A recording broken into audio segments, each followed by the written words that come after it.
These charges filed in Montgomery County are the first against Bill Cosby, but could there be more, and if so, where?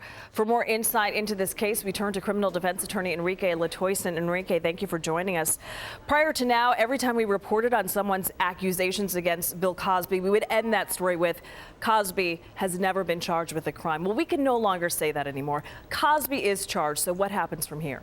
Well, today he was arraigned, so his bail's already been set. The next step will be the preliminary hearing. By law, that has to take place in 10 days unless the prosecution or the defense asks for a continuance. At that level, the prosecution has a very low burden. They just have to show that more than likely Mr. Cosby committed these crimes. And if that is done and the Commonwealth meets their burden, then the case is bound for trial. And then, of course, that goes to the Court of Common Pleas, and that's where Mr. Cosby will plead not guilty, and that's where you get into the whole trial and beyond a reasonable doubt.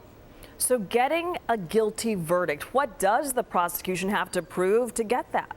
Well, for your viewers at home, he's charged with under Title 18, Section 3125, which is basically aggravated indecent assault. And he's charged under 3 subsections. And one of those subsections is that the sexual contact took place without someone's consent.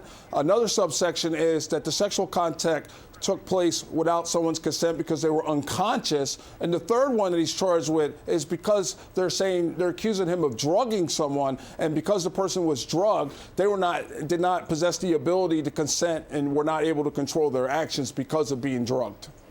Now, we know this particular case, it beats the statute of limitations just barely. This happened in 2005, allegedly. But why so long for these charges to be brought up? Well, why now? Well, as has been indicated, that there was unsealing of deposition and testimony that was done prior with Mr. Cosby. So they're using that as additional evidence to use in this case to move forward in prosecuting. They just got underneath the statute of limitations. Once January 2016 came, which is basically in a couple days, the statute of limitations would have run out in this case.